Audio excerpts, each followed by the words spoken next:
अस्सलाम वालेकुम नाज़रीन, welcome to the late night show with Bilal Hussain. उम्मीद है आप खैरियत से होंगे और हमारा मुल्क इसी तरह शाद व आबाद रहे। 3 रोज़ कबल 14 अगस्त 77वीं सालगिरह मुबारक हो पाकिस्तान को, हैप्पी इंडिपेंडेंस डे।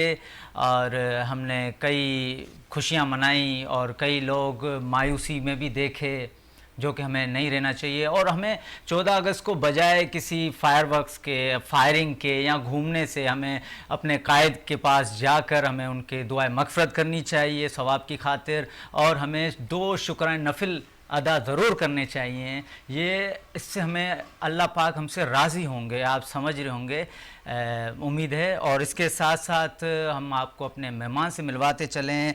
आप ई कॉमर्स एक्सपर्ट हैं, आप कंटेंट क्रिएटर हैं, उसके साथ साथ आप एंटरप्रेन्योरशिप भी करते हैं, और आप ने जो पढ़ाई हासिल की, स्टडी की, आप लॉयर हैं, बायस एजुकेशन आप लॉयर हैं। इनके साथ बड़ा मज़ा आने वाला गुफ्तगू करके। आपने अपनी जो नौजवानी है और बचपन है बाहर मुल्क में गुजारा, और अब पाकिस्तान में आप ज़िंदगी गुजार रहे हैं, कैसा उनको लग रहा है, उनकी जर्नी के हवाले से बात करने में बहुत मज़ा आएगा। The one and only Mohammad Bazil Siddiqui, कैसे हैं आप? बिल्कुल ठीक ठाक, आप सुनाएं, आप कैसे? अल्हम्दुलिल्लाह। अच्छा, आपने कभी बात की इंडिपेंडेंस डे पे कायद के पास जरूर जाना चाहिए, और ये बाजे नहीं बजाने चाहिए। जी हाँ, बाजे नहीं बजाने चाहिए। ये बाजे जो है ना, ये बड़े खतरनाक चीज है। बाजे कर रहे हैं, कोई पेशेंट है, कोई देखिए, आपके पास और भी बहुत सारी चीजें। मुझे लगता है इस दफा 14 अगस्त के ऊपर हम लोगों ने बात की ना कि हरा झंडा नहीं, हरा पौधा होना चाहिए। लेकिन उसके बावजूद जब पौधा सस्ता और बाजा महंगा था, आपने पां की, लेकिन आपने छा नहीं करी, आपने पां बहुत करी। तो ये जो चीज है ना, ये मुझे थोड़ा सा वो हुआ, मुझे ऐसा लगता है कि यार ये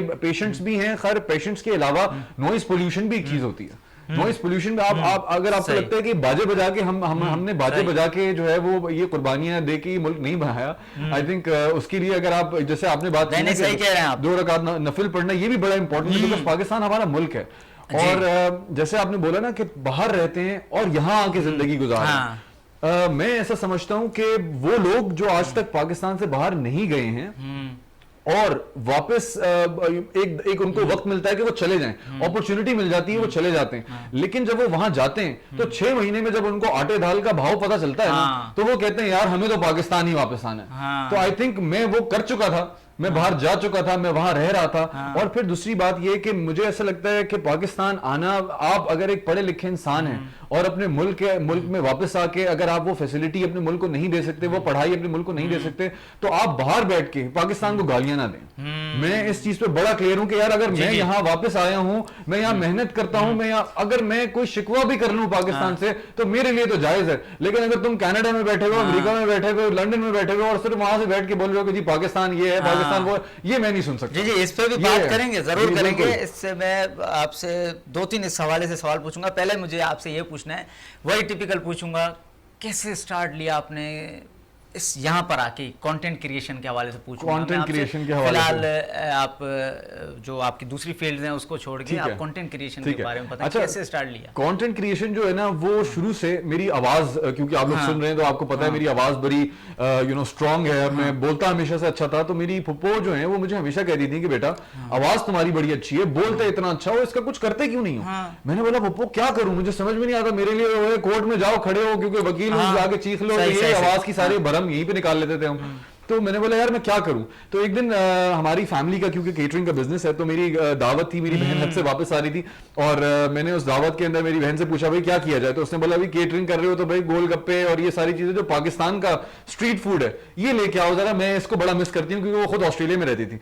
तो जब वो आई यहाँ पे और वो दावत हुई, तो मैंने एक वीडियो बनाई, अब्बू हमारे मौजूद नहीं थे यहाँ पे, तो मैंने वो वीडियो बनाई और वो वीडियो बना के इंस्टाग्राम पे, टिकटॉक वगैरह पे डाली, और वो मेरी पहली वीडियो थी। लोग कहते हैं ना कि जी अगर आप पहली वीडियो से तो कुछ नहीं होता, बड़ा आप अच्छा कंटेंट बनाएं तो बहुत कुछ हो सकता है। मेरे लिए वो पहली वीडियो थी, मैंने इंस्टाग्राम पे डाली और उसने 4 से 5 दिन के अंदर 1 मिलियन व्यूज हिट करके मुझे दिए। So that was big. और वहां से फिर एक जर्नी शुरू होती है, वहां से फिर ब्रांड्स आना शुरू होते हैं कि आपकी आवाज अच्छी है, क्या आप हमारे लिए वॉइस ओवर कर सकते हैं, क्या आप हमारे लिए भी ऐसी वीडियो बना सकते हैं। And I was like sure why not, और एक एक करते करते वो शौक था। और उस टाइम पे कोई एडिटिंग नहीं आती थी, बिल्कुल बेसिक टिकटॉक के ऊपर जो एडिट नहीं होती वो करते थे। और फिर मैंने, क्योंकि शौक भी था, तो मैं काम करता था रात को बैठ के, मैं क्या करता था यूट्यूब के ऊपर ना, ये एक कैपकट एक वो है, मैं उसको सीखता था। मैं बोलता था यार ये कैसे होता है, जरा देखूं यूट्यूब पे बड़े ट्यूटोरियल्स लिए, फिर अपनी वीडियो के अंदर कोई ट्रांजिशन डाली, लोगों ने बोला यार ये एडिट बड़ा अच्छा कर रहे हो तुम। करते करते एक ऐसा टाइम आया कि यार एक वकील बंदा है, कंटेंट क्रिएटर बंदा है, खुद ब खुद एक एडिटर बन गया। And I think that is something that I learn कि यार अगर आप ये सारी चीजें जब शुरू से बैठे हुए होते हैं, यार मैं वीडियो तो बना लूंगा, उसको एडिट कौन करेगा, पहले दिन आपकी मदद करने के लिए कोई नहीं आता, पहले दिन आप ही अपनी मदद करेंगे। और जब आप पहले दिन अपनी मदद करेंगे और आपने 1 साल निकाल लिया, उसमें 6 महीने निकाल लिया, आप एक्सपर्ट हो गए, आप यकीन करें लाइन लगी हुई होगी लोगों की ये कहने के लिए कि सर आपकी वीडियो मैं एडिट कर दूं, आपके लिए मैं ये कर दूं, आपके लिए मैं वो कर दूं। तो देखिए पहला कदम आपने लेना है, उसके बाद लोगों ने आपके साथ जुड़ना है। तो आई थिंक पहला कदम is the most important thing. और मैं अपनी यूथ को ये समझाता हूं कि बहुत सारे लड़के मैं आज देखता हूं, आपको पता है इलाकों में चबूतरों पे बैठे हुए हैं, बाहर निकल के बैठे हुए, पढ़ाई लिखाई में कोई इंटरेस्ट नहीं है, कुछ नहीं है, तो वो कहते हैं चलो जी वीडियो बना लेते हैं। मैं आपको ये बात बताऊं कि इस फील्ड के अंदर भी जब तक आप पढ़े लिखे नहीं है, तो पढ़ाई लिखाई ये नहीं होता कि डिग्री, नॉलेज होनी चाहिए, नॉलेज, विजडम, कि यार मैं अगर मेरे पास, मैंने एक वीडियो डाली उस पर 5 लाख व्यूज आए, तो उसके इनसाइट्स तो मैं खोलूं, इनसाइट्स खोल के मैं पढ़ूं, कितनी औरतों ने देखा, कितने मर्दों ने देखा, उनकी एज ग्रुप क्या थी, वो कराची में थे, वो लाहौर में थे, वो इंडिया में थे, कहां थे। अब मैं देखूंगा कि यार कराची में जो इस एज ग्रुप का लोग है, जैसे अब अगर हम के क्लास में हैं और एक हमारे दूसरी क्लास में हमें प्रोमोट होना है, जाना है, तो हम पूरे ना एग्जाम्स आते हैं, तो हम अलग अलग सब्जेक्ट्स के एग्जाम देते हैं, तो तब जाके हम दूसरी क्लास में जाते हैं। बिल्कुल ऐसे ही, मतलब ऐसी ही मिसाल है ना कि हमने सारी चीजें हमने देखनी है, कि ये अलग है, इनसाइट्स अलग हैं, जो एल्गोरिदम है, एल्गोरिदम क्या कहता है वो कि अच्छा उस पे भी टेस्टिंग होती है।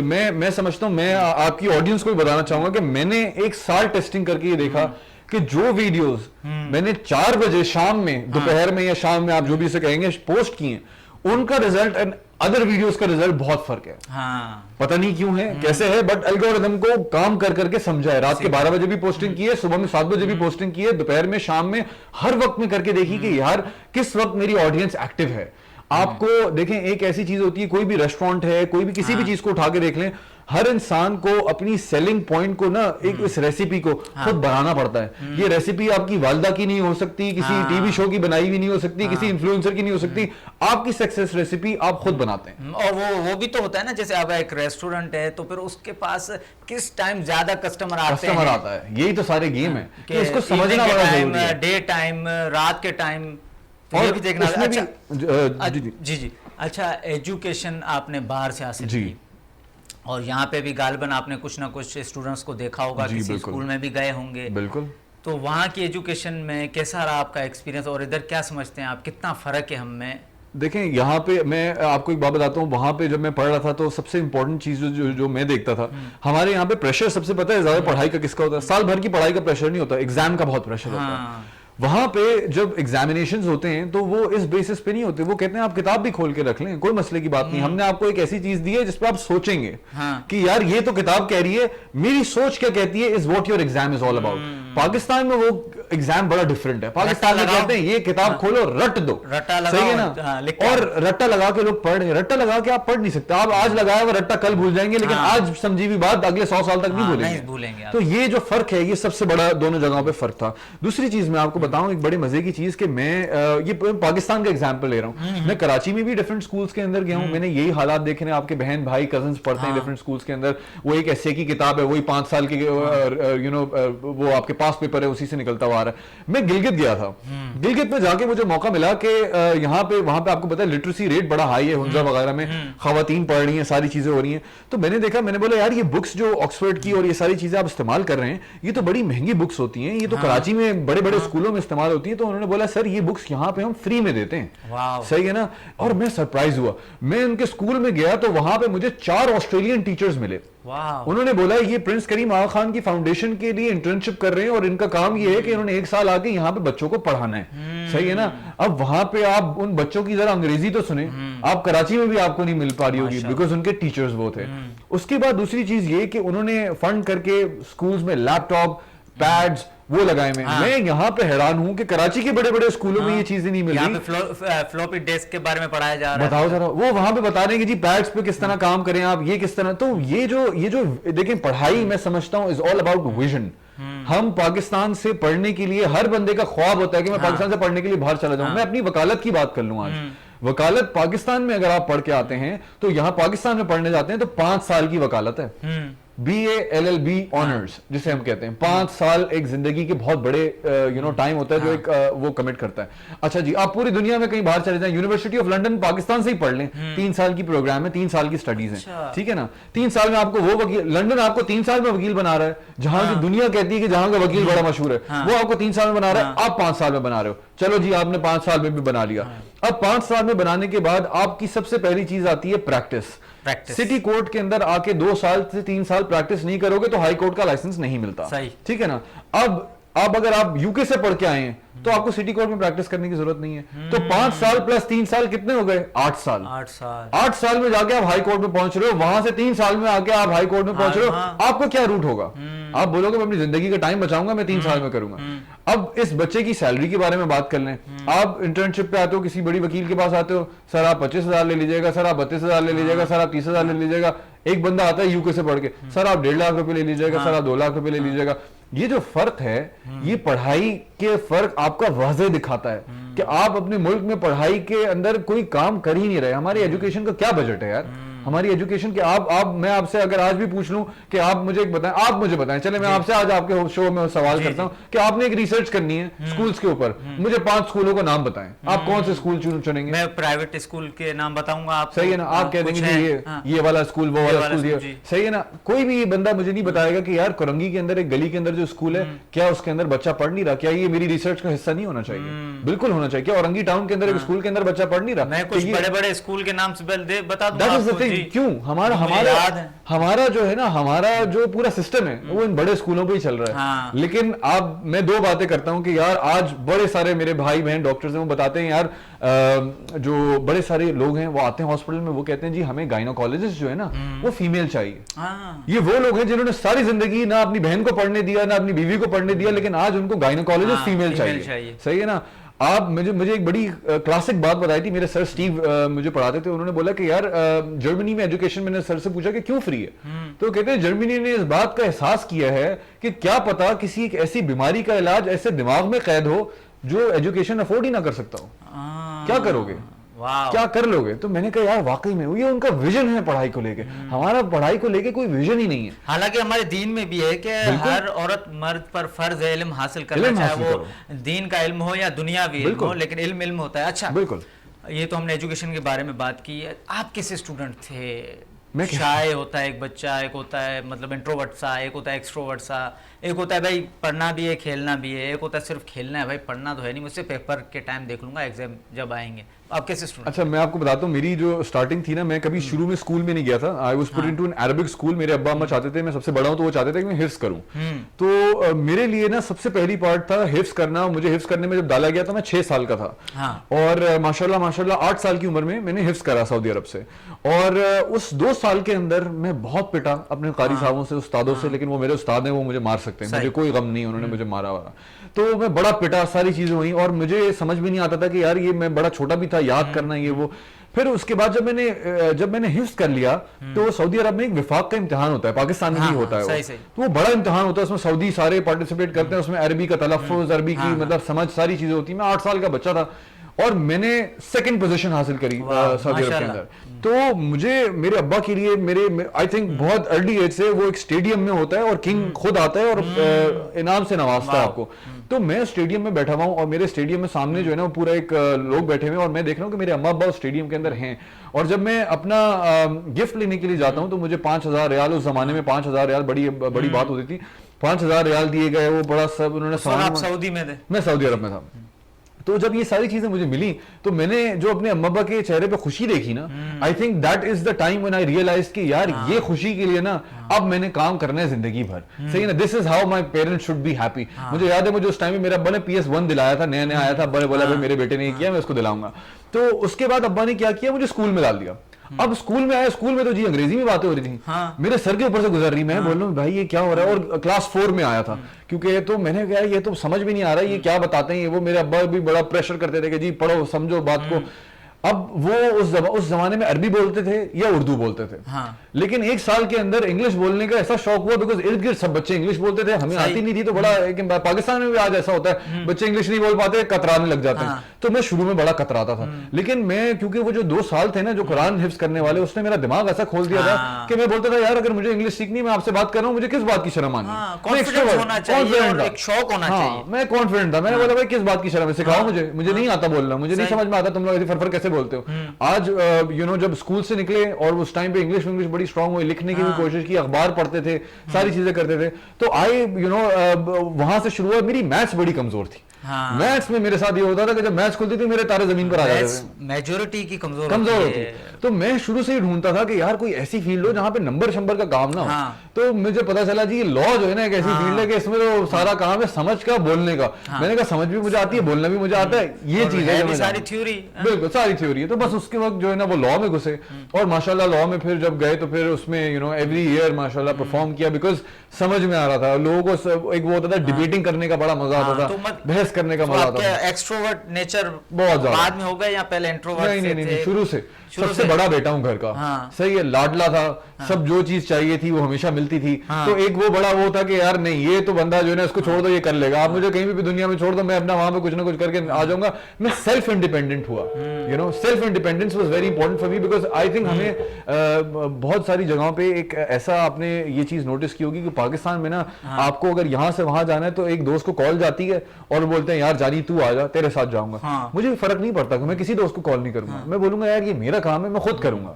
सही है ना, मैं खुद जाऊंगा करके आ जाऊंगा, मुझे कोई किसी चीज की जरूरत नहीं पड़ेगी। ये आपने सही पॉइंट बताया आपने, ये बहुत जरूरी है। काफी डिपेंड हो गए हैं, हम हर चीज पे डिपेंड, अपने दोस्त पे, अपने माँ बाप पे, अपने भाई पे, रिलेटिव्स जितने भी हम उन पे डिपेंड हो गए, जो कि गलत बात है। अच्छा इस चीज में मैं एक छोटी सी कंटिन्यूएशन कर रहा हूँ कि जब मुझे यहाँ से वो होता है ना कि बच्चे को बाहर जाओ पढ़ने के लिए, मैं बड़ा पैम्पर्ड बच्चा था, मैं अब्बा अम्मा सब चीजें देते थे। लंदन जब भेजा ना तो बहुत यंग था, A लेवल्स में था, तो जब वहां भेजा एक कमरे के अंदर जिंदगी गुजारना शुरू करी, तो खाने का समझ में नहीं आता था, कुछ दिन तो बाहर से खा लिया, लेकिन तीसरे दिन दाल चावल याद आए, कभी कबाब याद आए, कभी तो फिर अम्मा यूट्यूब पे सिखाती थी, रोते रोते बनाता था। आज अगर मैं उठूंगा और मेरे घर में कोई खाना बनाने वाला नहीं, मैं खुद भी खाना बनाऊंगा, मैं खुद अपने कपड़े धो लूंगा, मैं खुद सब कुछ कर लूंगा। तो अब लोग बोलते हैं कि यार फिर शादी कर ले, मैंने कहा यार शादी करने का तुम्हारा कॉन्सेप्ट होगा कि शादी करने वाली लड़की जो आती है वो तुम्हारे कपड़े धोने के लिए आती है, सिर्फ कपड़े खाना बनाने आती है, ऐसा नहीं होता। ये हमारे मुल्क में ये थॉट जो है ना हमारी जनरेशन ने चेंज करनी है, I think, and that is very important. मैं ऐसी जनरेशन से बिलोंग करता हूँ कि at the age of I am 33 now माशाल्लाह, तो 33 मैंने इंटरनेट देखा है आते हुए, और आज इंटरनेट के दौर में जी रहा हूँ, आज इंटरनेट के साथ जी रहा हूँ। तो आई थिंक ये जो फर्क है ना, ये आज की जनरेशन के लिए समझना बड़ा मुश्किल है कि यार हम इंटरनेट के बिना कैसे जी लेंगे, लेकिन हमारे लिए हम एक्सट्रोवर्ट ही थे। नहीं बाबा, आप वाकई में बहुत अच्छी जनरेशन से हैं, वेरी लकी जनरेशन। अच्छा, आपकी हॉबीज क्या है? हॉबीज, ओके, मैं पार्टी बहुत करता हूँ, बहुत पार्टी करता हूँ। लेट नाइट शो है तो जरा आपको पता है लेट नाइट शो तो ये सारी चीजें होती है, मैं पार्टी बहुत करता हूँ। की पार्टी ये भी बता देना हमारे व्यूअर्स को। मैं रेव्स बहुत करता हूँ, बीच साइड यहाँ पे बड़ी रेव्स होती है, मैं रेव्स में बहुत एंजॉय करता हूँ। और यहाँ पे अब स्पेशली पाकिस्तान के अंदर जैसे रॉड म्यूजिक फेस्टिवल है, हार्वेस्ट म्यूजिक फेस्टिवल है, ये बड़े बड़े फेस्टिवल्स आ रहे हैं अब जैसे होते हैं, ये डेस्टिनेशन फेस्टिवल्स हैं। मतलब पाकिस्तान की पहाड़ियां जो नॉर्थ का हमारा पाकिस्तान है, एब्सोल्युटली ब्यूटीफुल पाकिस्तान, उधर जाते हैं ये लोग, 3 दिन का फेस्टिवल होगा, वहां म्यूजिक बड़े बड़े डीजेस आएंगे और वो एक्सपीरियंस करना अपने आप में एक बहुत मजा है। अच्छा, तो आपसे ये सिंध के कोल्डेस्ट पॉइंट पे गए होंगे, जो आपका ये क्या कहते हैं, गोरख हिल। जी बिल्कुल। यार मुझे गोरख हिल की ना मैनेजमेंट से बड़ी शिकायत है, बड़ी शिकायत है, बिकॉज मैं ये देखता हूँ, अच्छा मैनेजमेंट की अगर मैं बात करूं, जो सिंध के पॉइंट्स हैं, कहीं की जो हॉस्पिटैलिटी जिसे हम कहते हैं ना, मेहमान नवाजी, जो गिलगित और स्कर्दू के अंदर है, वो ना आपको सवात में मिलेगी, ना कश्मीर में मिलेगी, ना सिंध में मिलेगी, ना आपको किसी एरिया में नहीं मिलेगी। स्कर्दू और गिलगित हुंजा, ये जो जितने, बिकॉज आप देखें, मैं एक बड़ा छोटा सा एग्जांपल देता हूँ लोगों को। आपकी चाय आती है, शीशे के कप में आती है, वो आपको प्रेजेंट कर देते हैं, सवात में, कश्मीर में, हर जगह होगा। गिलगित में, हुंजा में जब आप जाएंगे, वो चाय आएगी ना तो उसके नीचे एक तश्तरी होगी, साथ 2 बिस्किट रखे होंगे, ये हॉस्पिटैलिटी है। ये जो अटेंशन टू डिटेल है, ये कहीं नहीं मिलती। सो आई थिंक ये जो जब मैं वहां जाके मैंने पार्टी करी है, जो पहाड़ों में जाके, ये बड़ा एक एक्सपीरियंस है। म्यूजिक फेस्टिवल पूरी दुनिया में होते हैं, बड़े बड़े, टुमारो लैंड होता है, ये होता है, वो होता है। पाकिस्तान में ये 2 रॉड और हार्वेस्ट वाले, ये 2 ऐसे लोग हैं जो कर रहे हैं, बाहू सरवर हैं, माहरुख लोग हैं, ये सब लोग मिलके करते हैं। और आप यकीन करें, इतना जबरदस्त पाकिस्तान का एक इमेज जो जाते हैं ना कि यार पाकिस्तान जो हम लोगों ने बना दी ना स्ट्रिंजेंट है जी, बड़ा बहुत ही, हम तो जो है ना बिल्कुल बैकवर्ड थिंकिंग लोग हैं, ये लोग उस इमेज को चेंज कर रहे हैं कि पाकिस्तानी जनरेशन, जो पाकिस्तानी यूथ आ रही है, वो पाकिस्तान को बहुत आगे लेके जा सकती है अगर आप उनको भरपूर मौका दें तो। नहीं हकीकत आप सही कह रहे हैं। बहुत ही मजा आ रहा है। मोहम्मद बादल सिद्दीकी हमारे साथ मौजूद हैं। ब्रेक का वक्त हुआ चाहता है, ब्रेक के बाद मिलते हैं। ब्रेक के बाद खुशामदीद। मोहम्मद बादल सिद्दीकी हमारे साथ मौजूद है। उनकी ज़िंदगी के हवाले से बात कर रहे थे और उनकी डेली लाइफ के हवाले से भी बात कर रहे थे। अब करेंगे रूटीन के हवाले से बात। तो बादल भाई, रूटीन बड़ी ख़राब होती है कराची वालों की, बिल्कुल आपकी कैसी रूटीन है? बिल्कुल खराब, कराची वाले हैं, बिल्कुल खराब रूटीन है ऑफ कोर्स, लेकिन होनी नहीं चाहिए ना, होनी नहीं चाहिए ऑफ कोर्स, एक हेल्दी रूटीन होनी चाहिए। बट मुझे पता नहीं क्यों मैंने एक इंसान से ऐसा सुना था कि वो लोग जो जिनकी रूटीन खराब होती है ना, क्रिएटिव लोग जो होंगे ना, उनकी रूटीन कभी सीधी हो नहीं सकती। जो बंदा क्रिएटिव है ना, अब जैसे मैं अगर कहीं बैठा हुआ हूं तो मेरे दिमाग में हर वक्त ये थॉट चल रहा होगा कि यार मैं ये भी कर सकता हूं, मैं ये कर लेता हूं, मैं इस चीज को अगर इस तरह करूं तो किस तरह से होगी। तो ऑल ऑफ दैट रूटीन आपकी खराब होती है, स्पेशली एडिटिंग के काम। और ये आज हम लेट नाइट शो कर रहे हैं, रात में बैठे हुए, तो ये जो हमारे काम है ना, ये रात के टाइम पे होते हैं। और हमारे घर वालों को ये बात समझ में नहीं आती, वो कहते हैं रात को कौन सा काम होता है। अच्छा, मजे की बात है हमारे अब्बा ने भी बड़ी नाइट ड्यूटी की है, लेकिन उनको हमारी ड्यूटी समझ में नहीं आती, बिकॉज हमारी ड्यूटी ऐसी है घर में बैठ के हो रही है। तो वक्त चेंज हुआ है। मेरी रूटीन ऐसी है कि मैं बिकॉज एक तो वॉइस ओवर्स भी करता हूँ, मैं दूसरा अपनी वकालत भी प्रैक्टिस करता हूँ, मैं व्लॉग्स भी बनाता हूँ, मैं अपना जो केटरिंग का हमारा एक बिजनेस है, हम उसकी भी जो है ना वो चीजें करता हूँ। तो आई हैव मल्टीपल थिंग्स। लोग पूछते हैं कैसे करते हो, वो ऐसे करता हूँ कि मैंने शादी नहीं की हुई अभी तक। अच्छा। सही है ना। अब शादी करेंगे तो उनमें से कुछ कम हो जाएंगे, और उस टाइम तक फिर पता है क्या होगा, उस टाइम तक होगा ये कि उस टाइम तक मैंने उन टीम्स को इतना रेडी कर दिया होगा कि मेरी इतनी जरूरत शायद उनको वो। तो अभी मैं उन टीम्स की बिल्डिंग अप कर रहा हूँ कि यार एडिटर है तो उसको साथ बैठाओ, सिखाओ, बिकॉज हमारे यहाँ पे एक सबसे बड़ा मसला है, एक्सपीरियंस है तो काम देंगे। यार मैं तो बोलता हूँ, मैं तो उस बच्चे को काम देना चाहता हूँ जिसके पास कोई एक्सपीरियंस नहीं, ताकि वो मेरा एक्सपीरियंस हासिल करे, उसको पता हो। मैंने पोस्ट भी देखा था कि जॉब के लिए डिग्री हासिल की, बिल्कुल, फिर जॉब लेने गए तो कहने लगे एक्सपीरियंस लाओ, डिग्री चाहिए नहीं हमें। अब क्या करें, ये तो हमारा मुल्क का हाल है। तो इसलिए मेरी रूटीन फिलहाल बहुत खराब है। और मैं क्योंकि रहता भी अकेला हूँ, मेरी अम्मी अबू यहाँ नहीं रहते, वो सऊदी अरब में रहते हैं, तो मैं रहता भी अकेला हूँ। तो इसलिए एक आपको वो होता है कि कोई टाइम लिमिट नहीं होती मेरी, कभी 4 बजे भी रात को काम कर रहा हूँ, तो कब जब वक्त मिला सो गए, जब नहीं वक्त मिला तो। देखिए, आप तो अपने काम के हवाले से आपने बताया, जो स्टूडेंट्स हैं वो जो लेट नाइट जाग रहे और फिर सुबह में भी बगैर सोए स्कूल चले जाना या कॉलेज चले जाना बगैर नाश्ता किए, तो उनको क्या कहेंगे? तो हमारी स्पोर्ट्स एक्टिविटी भी खत्म हो गई है, ग्राउंड खत्म हो गए, वीडियो गेम्स आ गए, अब तो मोबाइल गेम्स आ गए, उनको क्या और मैं देखें ये जो स्टूडेंट्स है ना, मैं इनके लिए एक बहुत इंपॉर्टेंट बात जो है वो ये है कि ये जो इनका वक्त है ना, देखिए रात को जागने वाला टाइम है ना, इनका भी आएगा। कोई भी चीज जब आप वक्त से पहले करने की कोशिश करते हो ना, वो चीज आपके लिए बहुत अच्छी जाती नहीं है, आपको घर वालों से भी सुननी पड़ती है, बड़ा प्रेशर होता है, एग्जाम में फेल हो जाए तो अलग डंडा होता है, आपको फिर वो मजा नहीं आएगा। लेकिन जब आप उस चीज को अचीव करके आओगे ना कि यार आज मैंने ये चीज अचीव की है कि मैं रात को 3 बजे तक जाग के काम कर सकता हूं, उसका मजा ही अलग होगा, वो बिल्कुल अलग होगा। तो कोई भी चीज वक्त से पहले हासिल करने की कोशिश ना करें। स्टूडेंट लाइफ के अंदर आपका काम है कि अपनी रूटीन को मेंटेन करना, अपने सही वक्त पे सोना, पढ़ाई करना, ये सारी चीजें करें, बिल्कुल जरूरी है कि करें। लेकिन जब आप कुछ बन जाएं, उसके बाद अगर आपकी जॉब आपको रहा, आप यूट्यूबर बने, आप कुछ भी बने, एनीथिंग, मेरे अब्बा मुझे बोलते थे कि बेटा तुझे शेफ बनना है ना, शेफ बन जा, लेकिन अपनी फील्ड में टॉप पर जाओ। That is what your focus should be. कि जो भी कुछ भी करना चाहते हैं, मैं आप ये पेरेंट्स को भी बोलना चाहता हूं कि अगर आपका बच्चा आज कहते हैं मैं यूट्यूबर बनना चाहता हूं, सपोर्ट करें उसको, लेकिन मेक श्योर जब आप उसको सपोर्ट करेंगे तो शायद वो एक दिन पाकिस्तान का सबसे बड़ा यूट्यूबर बन जाए। You never know. अभी काफी मशहूर हैं हमारे जो एथलीट हमारे अरशद नदीम भाई, of course, oh my God, what an achievement, और बहुत तरक्की दे, अल्लाह ताला उनको रोशन किया। तो उनके हवाले से ना बात चल रही थी ना मोहल्ले में बच्चों की, तो मैंने कहा अरशद नदीम ऐसे नहीं बनोगे सारी रात जाकर, कुछ मेहनत करोगे, अपनी रूटीन सेट करोगे, उसके जैसी अपनी बॉडी बिल्ड करोगे, आप सेहत बनाओगे, तब जाके बनोगे अरशद नदीम आप। देखिए स्पोर्ट्स जो है ना, स्पोर्ट्स हमारा बहुत, क्रिकेट को पाकिस्तान में लोग सर का ताज बना के रखते हैं, सही है ना। लेकिन हमारे यहाँ पे जब सिलेक्शन होती है, सारी चीजें होती हैं, आप देखें ना कि क्या हमारा हाल हो जाता है कभी कभी। तो बहुत सारे बच्चे हैं, मैं एक्चुअली पड़ोसी हूँ मोहम्मद समी भाई का, जो फास्ट बॉलर है पाकिस्तान। माशाल्लाह। तो मोहम्मद समी भाई मेरे पड़ोसी हैं, तो वो भी सिखाते हैं, सेकंड फास्टेस्ट बॉलर है सेकंड फास्टेस्ट बॉलर। और समी भाई के साथ जब भी वो होता है तो मुझे ये बात पता है, वो यूबीएल में सिखाते हैं, यहाँ पे यूबीएल स्पोर्ट्स कॉम्प्लेक्स है, वहां पे सिखाते हैं।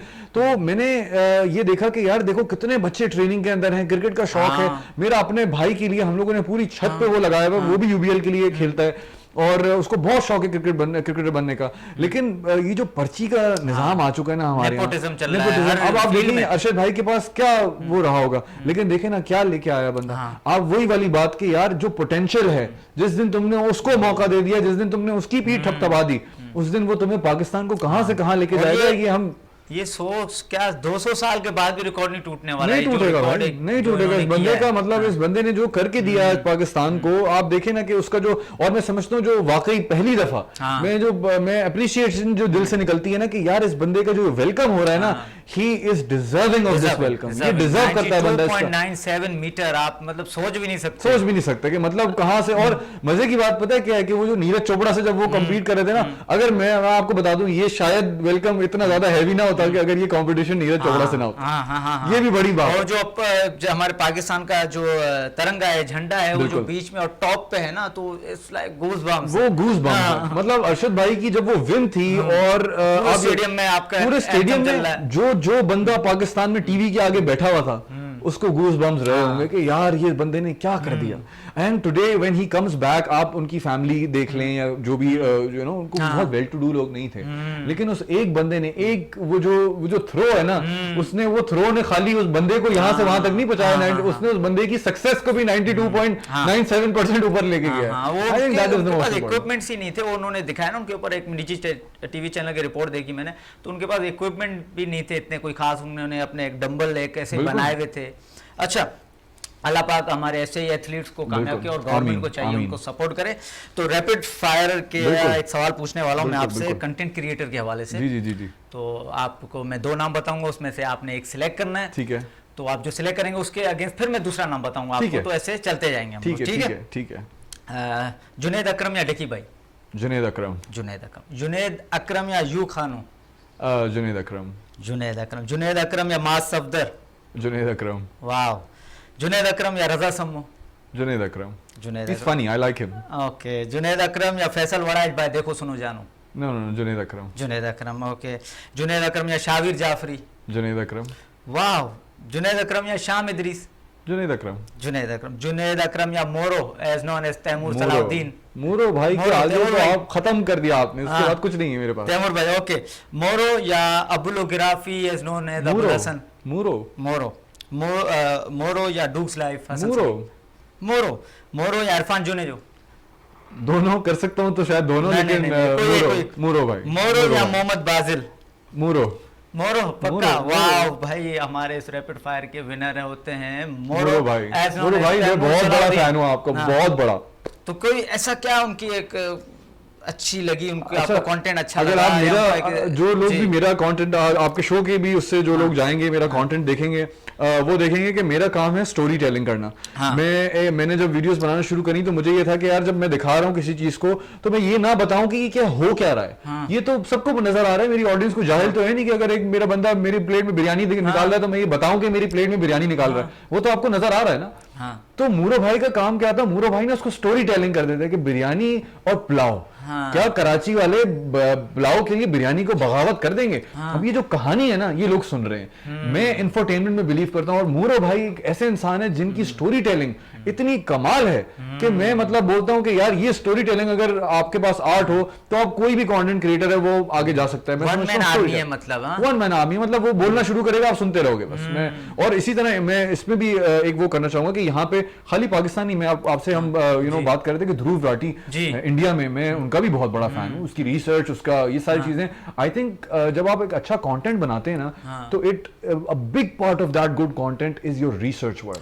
जब आप रिसर्च नहीं करते और नॉलेज, आपकी नॉलेज होनी चाहिए। अगर आप खाली कैमरा खोल के शुरू हो जाएंगे तो एक ना एक टाइम पे आप लड़खड़ा जाएंगे। जब आपकी रिसर्च होगी ना तो आप यहाँ भी निकलेंगे, वहां भी निकलेंगे। नहीं, सही बात कह रहे हैं। आपको अगर नॉलेज होगी, इल्म होगा, तो आप में कॉन्फिडेंस भी होगा। बिल्कुल ऐसा ही। अच्छा, बिल्कुल ऐसा ही। कंटेंट क्रिएटर्स के लिए और जो हमारे सॉफ्टवेयर इंजीनियर हैं उनके लिए, वेब डिज़ाइन कर रहे हैं, वेब डेवलपमेंट कर रहे हैं, उनके लिए जो ये AI आर्टिफिशियल इंटेलिजेंस आ गया है, तो उनके लिए कितनी मुश्किल ये पेश कर रहा है या करेगा, या इनकी मदद के लिए आया है ये, आप क्या समझते हैं? ये इलॉन मस्क ने बड़ी चीज की थी कि AI is gonna be a very dangerous thing in your society. मदद तो करेगा, लेकिन हम अगर उससे मदद लें तो हमारे यहाँ पे क्या है, हम मदद नहीं लेते, हम कहते हैं अब यार ये तो बड़ी जबरदस्त चीज आ गई है, अब इस पे भी सारा बर्डन डाल दो, इस पे बोझ डाल दो, इसको इस्तेमाल ऐसे करो कि हमारा काम ही इस पे डिपेंडेंट हो जाए। आज स्टूडेंट्स बैठे हुए चैट जीपीटी से सारा अपना काम कर रहे हैं, सही है ना, सारी छोटी सी एप्लीकेशन भी उससे ले रहे हैं, उसी से बना रहे हैं, सारी जो भी लिखना है सब कुछ उससे कर रहे हैं। ऑफिस के अंदर जी वेबसाइट ठग से ही डेवलप करके दे रहे हैं। आपने ह्यूमन इंटरवेंशन अपने काम से निकाल दी, तो आप आज तो उसके ऊपर डिपेंड कर रहे हैं, बट कल को ये आप ही को रिप्लेस कर देगा, सही है ना, क्योंकि फिर आप में वो चीज रहेगी नहीं। यस, अगर आप इसको इस तरह इस्तेमाल करें कि यार मैं अपनी इमदाद कर रहा हूं इससे, मैं अपनी मदद कर रहा हूं, लेकिन आखिर में टच मेरा ही होगा, इंसान ही की सोच होगी जो सामने आएगी, तब आप इससे मदद ले रहे होंगे, राइट मदद ले रहे होंगे, उसके मोहताज ना बने, आप उसको मोहताज बने अपना। बिल्कुल ऐसा ही है। लेकिन हम उल्टा करते हैं, हम कहते हैं कि यार ये आ गया, चलो ये काम कर रहा है तो इसी को करने दो, हम क्यों करें, यू नो। तो ये चीज जो है ना बड़ी खतरनाक है। इसमें एक प्रॉम्प्ट इंजीनियरिंग भी है, वो क्या है जरा कुछ देखिए, आपके जो प्रॉम्प्ट आप जो उसको दे रहे हैं, जो इंस्ट्रक्शन आप उसको दे रहे हैं, हमारे यहाँ पे क्या होता है कि हमारे यहाँ इंस्ट्रक्शंस देना, अच्छा हम पता नहीं क्यों मैं देखता हूँ काम चोरी में हम इतना तेज हैं, इतने आगे, मतलब कोई नोबेल प्राइज अगर काम चोरी में हो तो शायद हमें दे दिया जाए,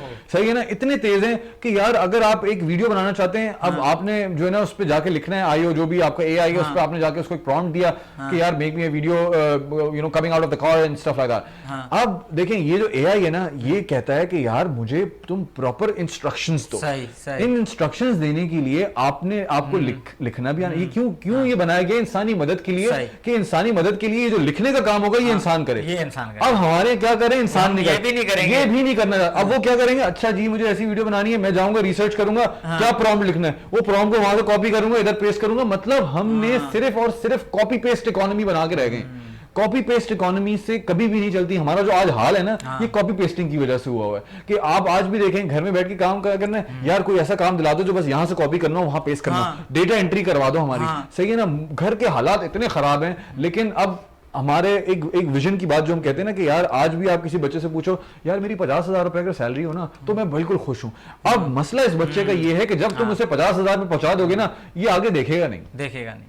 और ये भी तो हमसे ही सीख रहा है ना, कि हमें जो हमारी जनरेशन है उनको चेंज लाना चाहिए। बिल्कुल, आई थिंक कि जब आप अपने हमारा जो दिमाग है ना वो बहुत ही कॉम्प्लेक्स और बहुत ही जबरदस्त किस्म की एक चीज है, तो जब आप इसको एक्सप्लोर करने लगोगे, जब आप इसको डालोगे डिफरेंट कामों के अंदर, अपने आप को मार दोगे। आप जैसे टीवी पे भी बैठे हुए होते हैं, अक्सर तो हम लोगों को ये बताया जाता है कि यार आप इस बात से फिक्र ना करें कि आपको ये कैसा लग रहा है, आप अपनी बात सही करें, सही है ना। जो बड़े बड़े एक्टर्स हैं अक्सर शॉर्ट्स में वो अच्छे नहीं लग रहे होते, but because they are acting so well it happens, वो चीज छुप जाती है, वो चीज छुप जाएगी, एक्टिंग के आगे छुप जाएगी। बिल्कुल, आपने आर्ट है ये, बिल्कुल आपने अपने स्किल से अपना काम को जो है ना, आपके जो फ्लॉज हैं, देखिए काम के फ्लॉज हर जगह होते हैं, हर बंदा, आप बड़े से बड़ा पॉलिटिशियन ले लें, छोटे से छोटा वेंडर ले लें सड़क पे खड़ा हुआ, हर काम में फ्लॉ है, लेकिन वो फ्लॉ आपकी स्किल से छुपाया जाता है। आपकी वो होगी ना कि अपने बिजनेस का पैशन जो होगा वो हर फ्लॉ को छुपा देगा, एंड आई थिंक दैट आपको फिर अल्लाह पाक भी मदद करेंगे क्योंकि आप सच्चाई से वो काम कर रहे हो। अच्छा, ऐसे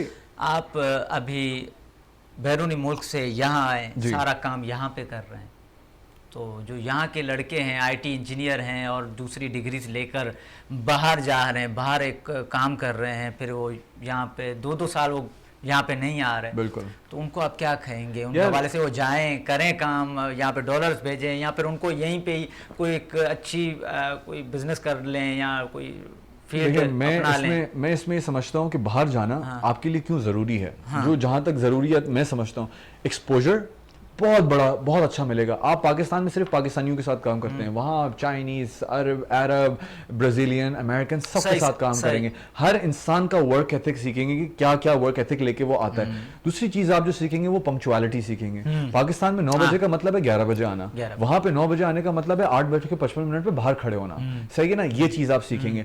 पाकिस्तान में जो लोग बाहर जा रहे हैं, काम कर रहे हैं, जब वो एक्सपीरियंस ले लें, जब उनके पास एक सीवी उनकी हैवी हो जाए, वापस पाकिस्तान आए, आपको अपॉर्चुनिटी मिलेगी।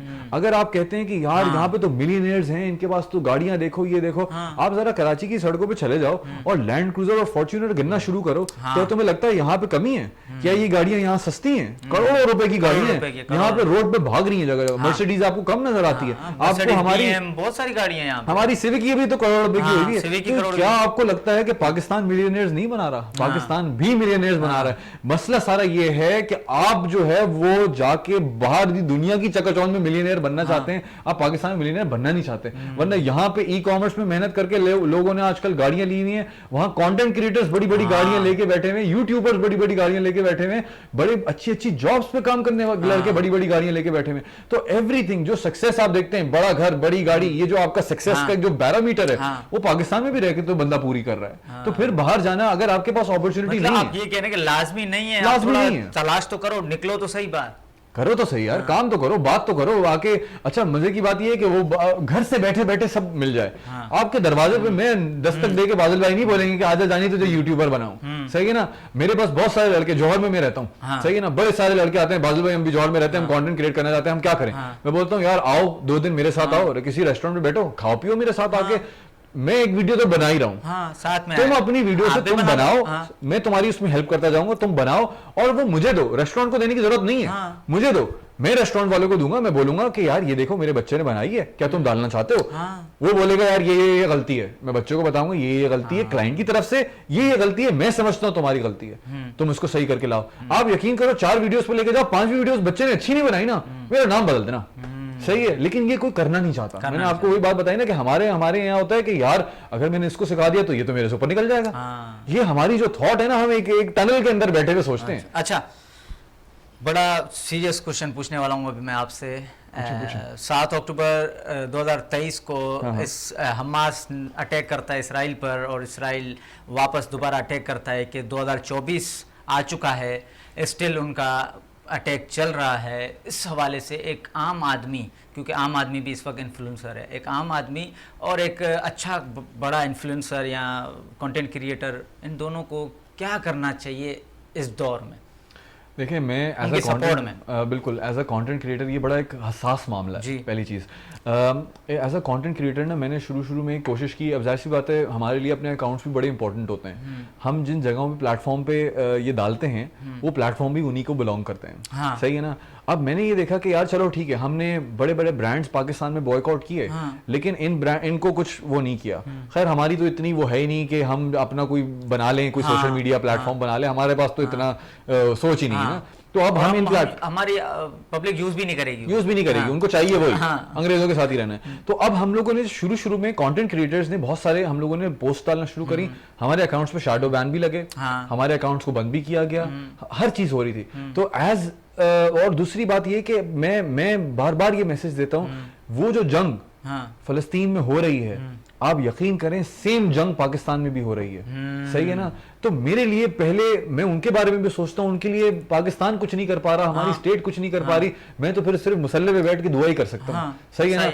लेकिन as you know obviously I feel for them. मैं जो देखता हूँ, जो विजुअल्स आते हैं वो इतने डिस्टर्बिंग होते हैं कि कभी कभी मैं वीडियो को हटा देता हूँ। मैं बोलता हूँ नहीं यार, मैं आई कैन नॉट स्लीप, नहीं देखी जा रही होती वो वीडियो। लेकिन फिर मैं वही देखता हूँ कि यार यही चीज तो हमारे यहाँ पे भी हो रही है।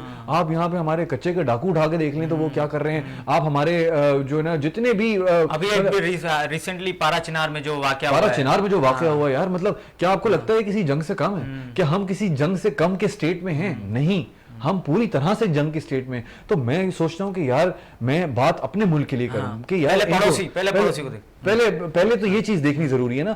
और दूसरी बात ये कि यार जो आम इंसान है जो बात कर रहा है, आप देखें ना बॉयकॉट कर रहे हैं, सारी चीजें कर रहे हैं, everything is doing really well. Pakistan में बड़ा इंपैक्ट भी आया इस चीज का, जिसमें कोई शक नहीं। पूरी दुनिया में इंपैक्ट आया, सबके सामने खुल के आया टेररिस्ट है। बिल्कुल, वो तो एक टेररिस्ट स्टेट है, इसमें कोई शक की बात नहीं कि Israel is a terrorist state. और आप देखें ना हमारे यहाँ पे जो ये जो बच्चे काम करते हैं इन कंपनीज के अंदर, जो बॉयकॉट हो रही है तो उधर भी हमारे पाकिस्तानी लोग यार, नौकरियां भी गई हैं, और इन बुरे हालात में जब वो नौकरियां गई हैं तो मेरी कोशिश पता है क्या होती है, मैं समझता हूं कि यार ये जो बॉयकॉट से जो मेरी अपना एक कहीं ना कहीं कंट्रीब्यूशन होती है। मैं यूजुअली इस बारे में बात नहीं करना चाहता, लेकिन आपके साथ एक हमारी बड़ी अच्छी कॉन्वर्सेशन है। मेरी कोशिश ये होती है कि मैं फूड इन्फ्लुएंसर हूं, मैं काम करता हूं, मेरे पास बड़े सारे फूड के ब्रांड्स हैं। XYZ ब्रांड है, इसका बॉयकॉट हुआ हुआ है, इस वाले का भी बॉयकॉट हुआ हुआ है, इसमें एक बच्चा काम करता है। मैं मेरी कोशिश ये होगी कि वो बोलेगा बासिल भाई मैं कहीं यहाँ से बाहर जाऊंगा तो मेरे पास नौकरी नहीं है, मैं क्या करूंगा? मेरे पास तो कॉन्टैक्ट है ना। मेरा काम ये होना चाहिए कि मैं अपने हर ब्रांड को घुमाऊं और उससे बोलूं यार ये बच्चा है, ये सिचुएशन है, ये नौकरी मुझे चाहिए, तुम दोगे इतने पैसे में, और आप यकीन करें मिल जाती है। आप जो है ना, जब आप वो उन बच्चों को कहीं नहीं मिल रही होती ना, तो आप अपना कंट्रीब्यूशन ये प्ले करें कि आप उनको कहीं ना कहीं लगवाएं। ये बात ना करें कि अच्छा तुम यहाँ पे क्यों काम करते हो, देखिए ये करना तो बड़ा आसान है ना, ये करना तो तुम यहाँ पे इस वाले ब्रांड में क्यों काम कर रहे हो, तुम्हें पता नहीं है बॉयकॉट है। बहुत बहुत बहुत अच्छी बातें कर रहे थे आप। आखिर में कुछ एक मिनट रह गया है, बस आप मुझ पब्लिक को क्या मैसेज देंगे? वक्त हमारे पास बहुत कम है। पाकिस्तान से मोहब्बत करें, और पाकिस्तान के साथ आप पहले पाकिस्तानी हैं, उसके बाद आप देवबंदी हैं, बरेलवी हैं, शिया हैं, सुन्नी हैं, लाहौरी हैं, इस्लामाबादी हैं, पिंडी वाले हैं, सियालकोट वाले हैं, सबसे पहले आप पाकिस्तानी हैं। So please be Pakistani, buy Pakistani, support Pakistan, and this is the most important thing I can tell you today in this late night show. और लेट नाइट पे आप लोग क्योंकि बड़ा सारे यंग अवाम हमें देख रही होती है, तो I think that is the most important thing. हर फिरके से, हर अपनी आइडेंटिटी से ऊपर आके सबसे पहले पाकिस्तानी बनो, उसके बाद जो बनना है बनते जाओ यार, नो प्रॉब्लम। दुनिया की सतह पर काम करें आप, मुल्क की सतह को छोड़ दें, आप शहरों को छोड़ दें, सूबों को छोड़ दें, आप मुल्क की सतह पर हम कहते हैं ना कि रिलीजन पे भी बड़े सारे लोग अपने आप को डिवाइड करते हैं, हमने कैटेगरीज बनानी, लेकिन हर रिलीजन आपको एक बात सिखा रहा है, इंसानियत। वही कर लो, इंसानियत के ऊपर सारा गेम है। सबसे पहले इंसानियत को रखें, क्योंकि हमारे दीन हमें यही सिखाता है। हमारे नबी करीम सल्लल्लाहु अलैहि वसल्लम जो उन्होंने भी यही मैसेज दिया कि पहले इंसानियत है। इसी के साथ मोहम्मद बादल सिद्दीकी और बिलाल हुसैन को इजाज़त दीजिए, मिलेंगे अगले हफ्ते। अल्लाह हाफिज़।